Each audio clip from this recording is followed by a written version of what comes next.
welcome to SVG-TV's news for Friday, April 12th, 2024. I'm Triska Campbell with the details. Staff of the Argyle International Airport, the AIA, refused the board and management offer to pay them 40% of all monies owed in retroactive payments. However, after prolonged negotiations by their union, the Public Service Union, an agreement was arrived at where part payments will be made and vacation days given out. This is according to the president of the PSU, Elroy Boucher, who said that he is pleased with the way the negotiations concluded. At that point, we got up to leave the meeting because we simply said, well, Saturday, Sunday, and Monday, there will be disruption of all international flights.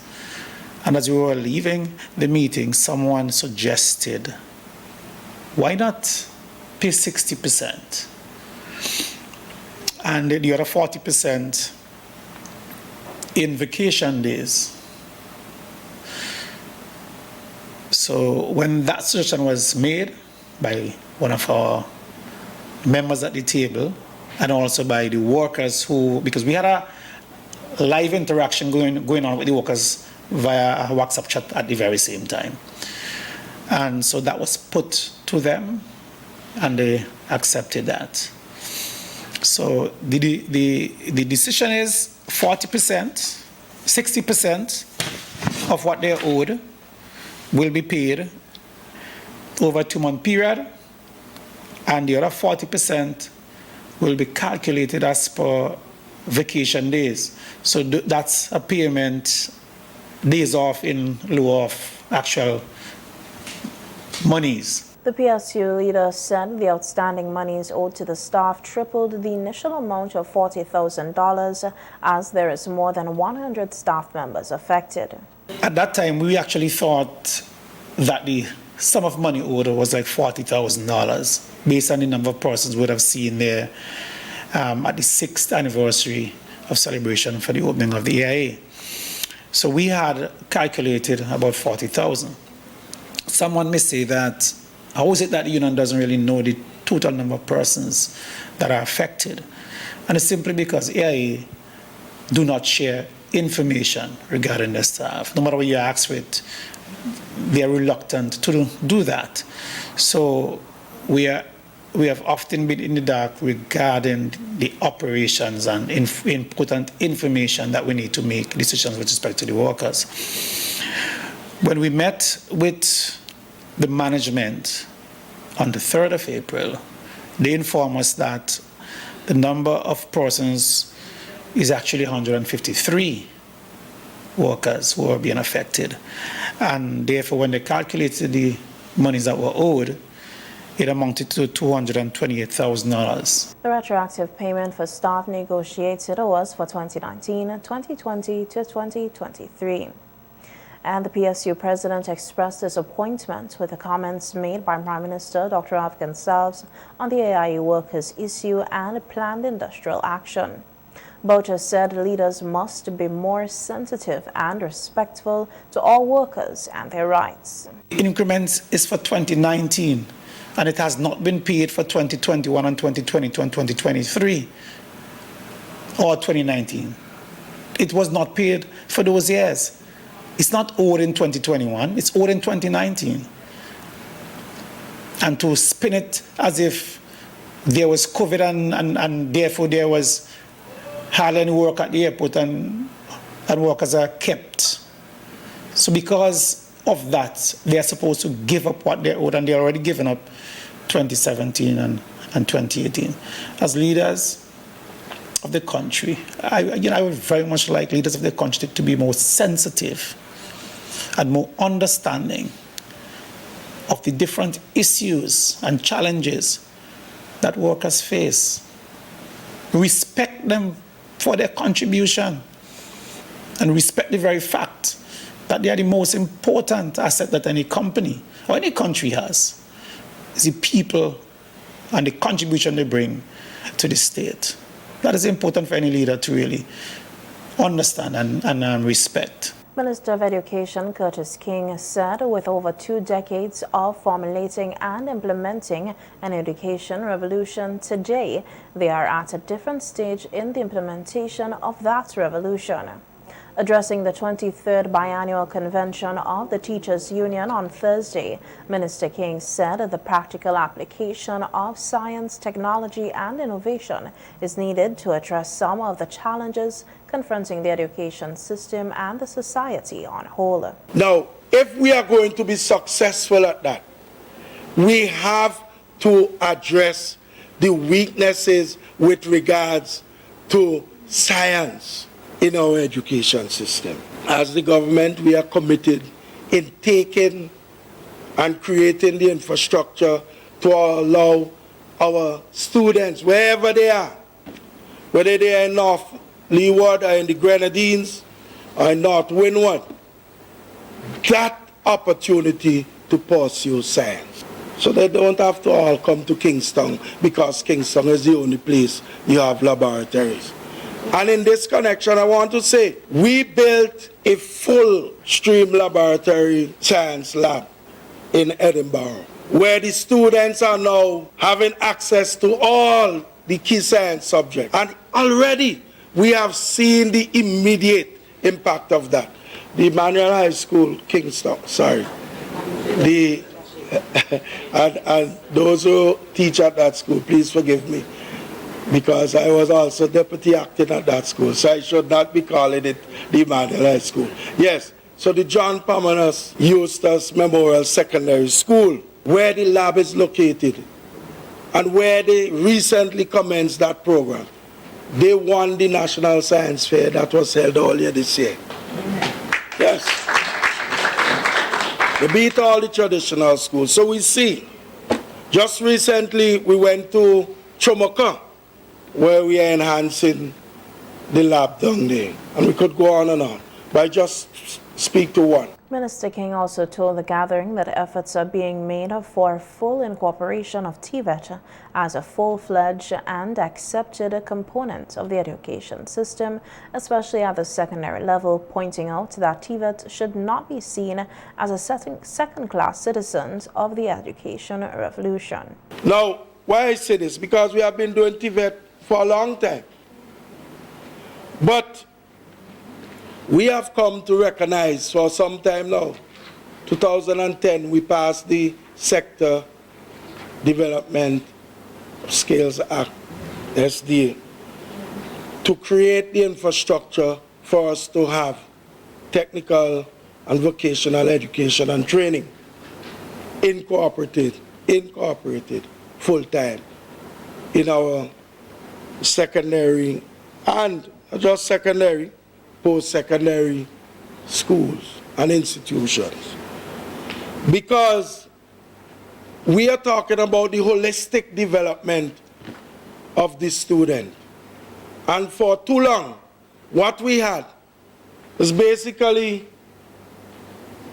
you were the backward thinking that if a person somehow is not smart, then he could use his hands. So naturally, you put him to do TVET. But in this modern dispensation, we maintain that every student, given the opportunity, can excel in whatever he or she wants to pursue. And that is why I say there are many issues, and as teachers, you're at the cutting edge, you're at the front. We should not be accepting the view that students can't do and students can't do. And so you toss them aside in some corner to do something. No, create the opportunity for them to pursue whatever they would like. Deputy Chief Education Officer Joycelyn Blake Brown, who addressed the convention's opening ceremony, expressed gratitude to all teachers for the work they continue to put in amidst the challenges over the last 3 years. She also urged teachers to take care of their health. Even as we're speaking at the Ministry of Education, we still have to contemplate the learning loss that students experience throughout the entire system, primary all the way to tertiary. And opportunities were provided for teachers to learn new ways to meet the needs of students, to implement intervention plans, and to track the progress students would have made.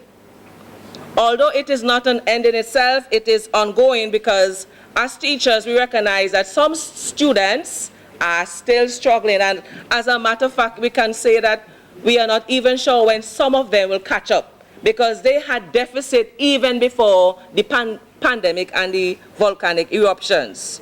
But as teachers, I also implore you to continue to manage your stress levels and your mental health. These are issues now that confront teachers daily, and sometimes we take it for granted.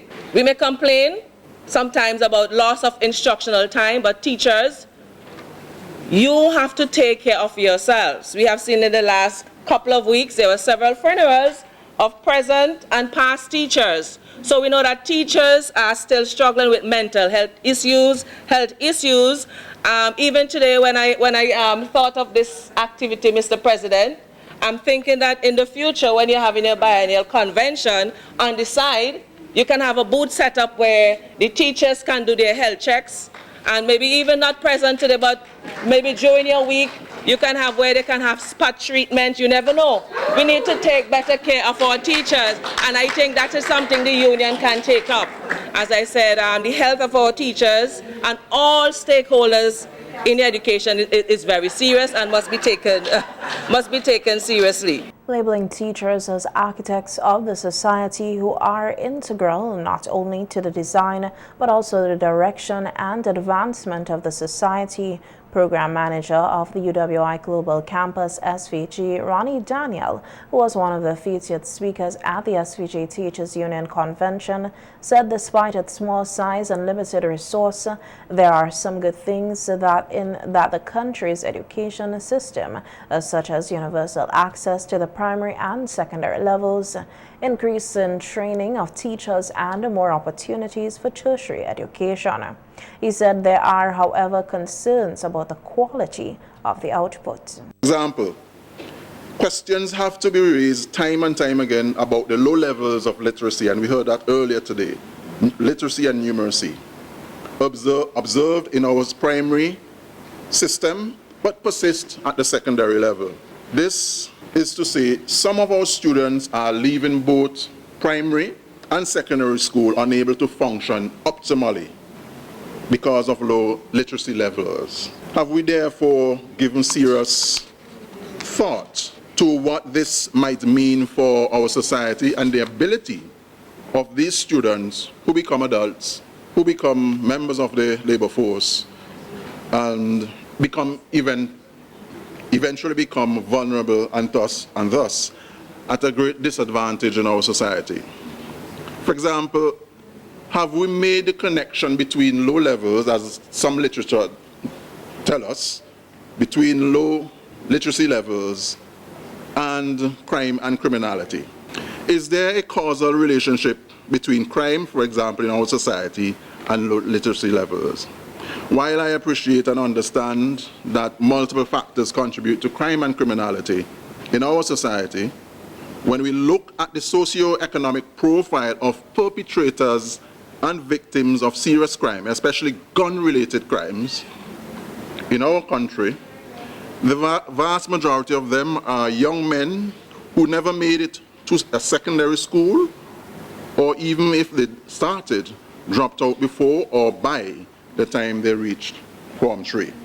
Of course, one must also look at unstable, unhealthy family relations.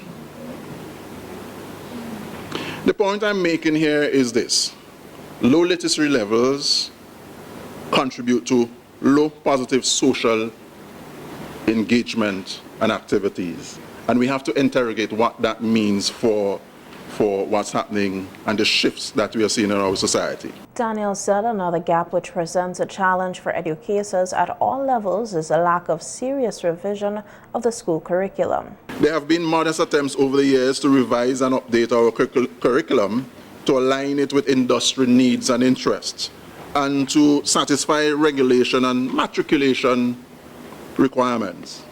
of regulatory bodies such as CXC and institutions such as UWI, which I'm a part of. Don't get me wrong at all.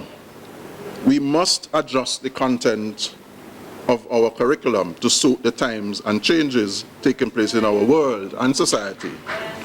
The question is, however, is it enough to add a subject here and there? In an age of rapid and unprecedented advancement in modern technologies. Further, should we also not think about integrating methodologies and approaches that would make the curriculum relevant and less burdensome, but rich in skills and country-specific needs for development? And of course, we have to think about the global marketplace in which we find ourselves as well. On what he describes as the vexing issue of political climate, Daniel said trade unions such as the SVG-TU under no circumstances should allow political parties to divide and weaken their long tradition of activism. On the vaccine mandate issue of 2021, Daniel said the way the state treated teachers was a big slap in the face. When you considered what happened in 2001, teachers, public servants, police officers, nurses were the champions of the change in 2001. And then 20 years after, the coin is flipped. What is a possible lesson? That, again, the political climate, we ought not to, and Minister King said it, I didn't say it, you know. Minister King said it. There will be tensions, there will be issues, but we have to work them out. And I didn't think that a chance was given in 2021. In other words, good policy, in my view, and I have written about this and spoken about this, good policy cannot end with bread being taken from teachers and from public servants or from any citizen at all. Good public policy has to enhance, has to build up, and has to make citizens better off.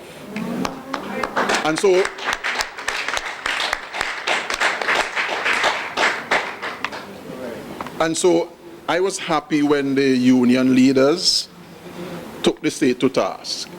I'm anxiously awaiting the outcome of that. The SVG-TU convention, which was held under the theme Meeting the Challenges for the Future with Solutions that Strengthen Education and Trade Unionism, saw the installation of the new executive, which will lead the union for the next 2 years. The Standing Commissioner of the Red Cross and Red Crescent Movement have awarded Vincentian Dora Atheline James with the Henry Durant Medal 2024. This is the highest distinction of the movement. A news release from the local Red Cross says James is awarded the recognition for her outstanding contribution to disaster management, first aid, education, and acts of great devotion to the Red Cross and Red Crescent movement at the level of her national society and beyond. Ames' nomination was supported by the Grenada Red Cross Society. She is the first person in St. Vincent and the Grenadines to receive this recognition. The award is expected to be bestowed on James later this year in Switzerland. James joined the Chateaubriand Red Cross as a junior member of the British Red Cross 50 years ago. She continues to serve the Red Cross as a volunteer, having recently retired as the Director General, serving voluntarily in this capacity for 7 years. James's award comes as the local Red Cross celebrates 75 years of service to humanity this year. The Ministry of Health is preparing for any new diseases that may enter St. Vincent and the Grenadines. Addressing participants at an infectious prevention and control workshop for schools yesterday, Chief Medical Officer Dr. Roger Duncan pointed out that there is a concern of emerging diseases. He said that the transmission of these new diseases is now made easier due to travel. For those of us who follow global public health news, would know that there is some concern going on about highly pathogenic avian influenza, which is an influenza H5N1 among birds, and has shown some propensity over the last couple of months to transmit from birds to mammals, in this case cows. And we've had at least one case of one human being infected with highly pathogenic H5N1. So that is something I think when we begin to talk about infection prevention and control, we ought to bear in mind. Secondly, global travel is not what it used to be. You could probably have breakfast in Tokyo and be sitting in the sunset, probably on Bequia and Mustique having dinner in a mere couple of hours. So that's how easy it is for people to move, and with them, all other things could move, including viruses and diseases that they cause. Dr. Duncan said that following the COVID-19 pandemic 3 years ago, many lessons were learned. He told educators that they have a role to play in spreading the message, and what a better way to start than with children. This is an opportunity for you to influence their behavior at an early age, which will sustain their health behaviors further on in life, and that I think is very important. But more than that also, young people have the ability to influence the homes and communities in which they live. So we need this message about infection prevention and control to go beyond the walls of the schools, beyond the classroom, to enter families, to be conversations over dinner, and to enter conversations that are held in the communities and on the block. UNICEF is supporting the Ministry of Education and Health in building safe and healthy schools through infectious prevention and control. Its program coordinator for the Eastern Caribbean, Nicole Trudeau, said that the program is a holistic one that will benefit all children. Who have been struggling to maybe take on a topic that is important. I think it's really important that we are now systemizing it at a larger level, and I'm sure many of you are advocates yourselves. So I'm happy that UNICEF can support this at a broader level, where we are really looking at integrating this into practices, so all those lone mothers don't have to be the sole persons fighting for this. So UNICEF wants to really extend the thanks to everyone who is here today, because we understand the importance of systemizing this, making sure that our children, our families are safe. In other news, formal training will be conducted with farmers in a number of areas or crop production under the UBEC CRW Food Insecurity Project.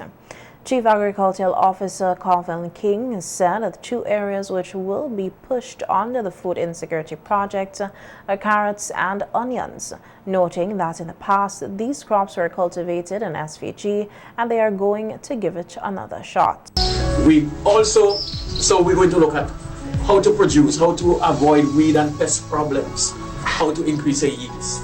We're also going to do that for citrus, because we're bringing in citrus, about 7,000 bundles, and we're hoping to get at least a 50% catch rate. We're looking at producing at least 3,000 citrus plants. That has been a major issue because of the citrus greening disease. So we're ramping up our ability to produce those, and in a few weeks, again, we're hoping to have those, and in a few months' time, have them ready for farmers. We're looking at about 200 acres of citrus. Again, addressing the food security needs and also addressing the food import bill, reducing it. So the training would be about improving productivity, managing pests, but it would also be about health and safety, ensuring that they utilize these things in a safe way, that they don't harm themselves, especially on the mechanical side. They will be using pesticides, and we have tried to source more environmentally friendly pesticides under this project. We've avoided the more dangerous ones, but we'll also teach you how to use it.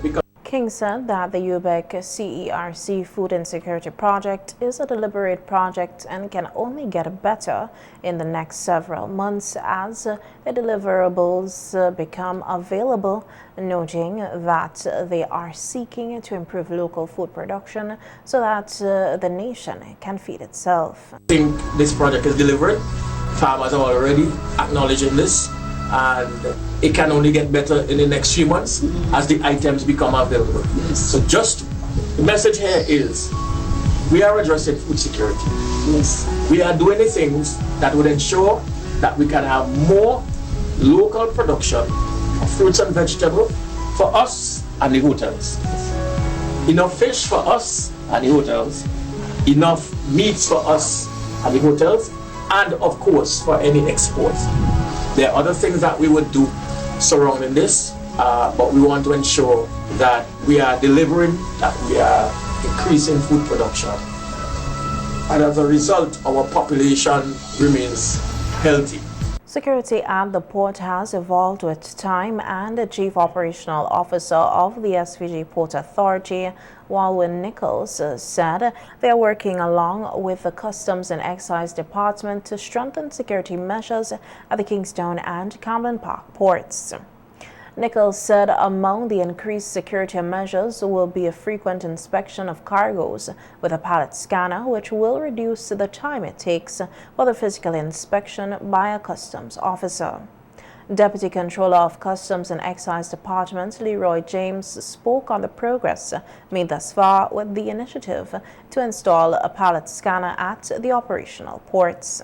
I'm actually speaking about the introduction of a pallet scanner, which would now be used to screen cargo.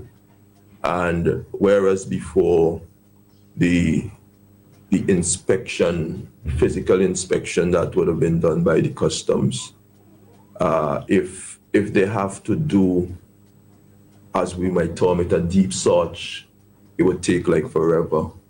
Now, through the use of the pallet scanner, we can accomplish thoroughness in cargo screening without taking as much time. I would not want to say much more on it. I don't know if Mr. James might want to say a few words regarding that, but that is something that we pretty much are excited by it, and we see that going forward, it would certainly help in addressing some of the security concerns that we might have previous. Okay. Before you start, Mr. James.